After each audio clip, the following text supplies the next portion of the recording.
Hidup hemat biar bisa jadi kaya. Kita semua pasti pernah dengarkan soal itu. Tapi, apa benar konsep frugal living ini adalah jalan pintas menuju kekayaan? Atau jangan-jangan malah jadi jebakan yang bikin sengsara? Oke, ayo kita kupas tuntas bareng-bareng. Di media sosial, wah, banyak banget kan seliweran cerita-cerita inspiratif soal orang yang nekin pengeluaran habis-habisan, ujung-ujungnya berhasil. Tapi pertanyaannya, emang metodenya realistis? Dan yang lebih penting lagi, ini sehat nggak sih? Nah, ini dia nih contoh klasiknya. Cerita yang seolah-olah jadi bukti kalau pengorbanan ekstrim, hasilnya juga bakal ekstrim. Kelihatannya luar biasa ya. Logikanya, kalau dia bisa, ya kita juga harusnya bisa dong. Tapi, tunggu dulu. Nah, disinilah letak salah kaprahnya. Banyak banget yang mikir kalau hidup hemat itu ya artinya jadi pelit, nyiksa diri, pokoknya nolak semua yang namanya kesenangan. Padahal, ada beda yang gede banget loh antara keduanya.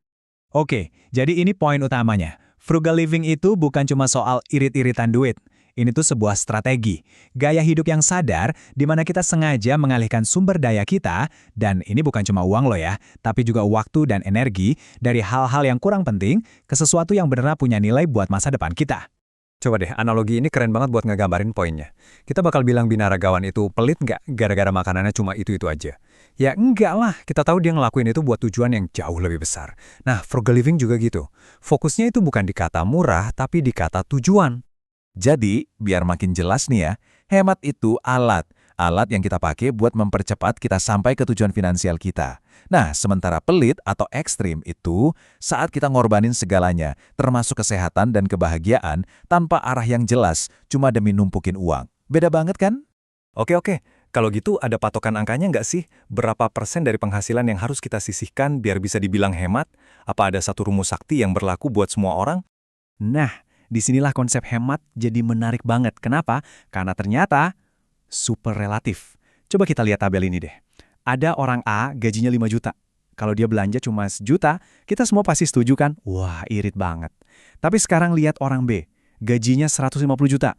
Pengeluaran 20%-nya itu 30 juta sebulan. Buat kita-kita, 30 juta itu udah gaya hidup mewah.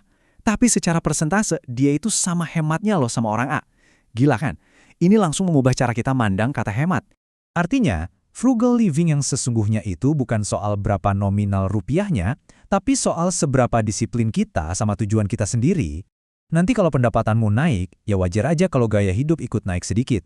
Kuncinya, persentase buat tujuan utama kamu itu tetap kejaga, atau kalau bisa, malah makin gede. Dan ini yang ngebedain antara gaya hidup hemat yang terarah sama yang, ugal-ugalan. Orang yang frugal itu tujuannya jelas, konsisten. Nah, yang ugal-ugalan ini di tengah jalan tiba-tiba ganti haluan, impulsif beli mobil, dan akhirnya ya harus mulai lagi dari nol. Itu bukan hemat, itu namanya boros yang tertunda. Sekarang, ayo kita lihat kenyataan di lapangan. Angka ini cukup bikin kaget. 99% orang Indonesia itu tabungannya di bawah 100 juta rupiah. Ini nunjukin ada masalah yang jauh lebih besar dari sekedar cara kita belanja. Yap, data tadi itu bukti nyata kalau cuma ngandelin nekan pengeluaran aja tuh nggak akan cukup buat sebagian besar orang.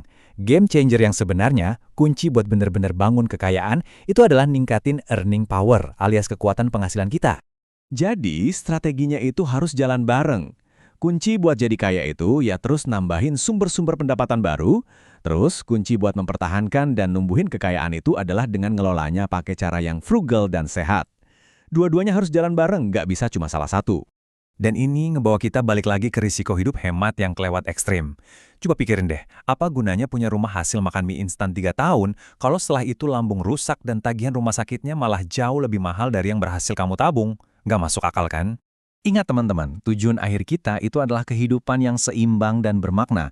Jangan sampai kita korbankan kesehatan, waktu-waktu berharga, dan kebahagiaan kita cuma demi uang. Harusnya uang yang melayani hidup kita, bukan sebaliknya. Dan inilah pemikiran akhirnya. Uang itu cuma alat. Alat yang dicetak buat memenuhi kebutuhan kita, buat jadi berkah, dan buat bikin kita lebih manusiawi. Jangan pernah, sekalipun, biarin diri kita diperbudak sama yang namanya uang. Pakai uang sebagai alat buat mencapai hidup yang kamu mau, bukan malah menjadikan cari uang sebagai satu-satunya tujuan hidup.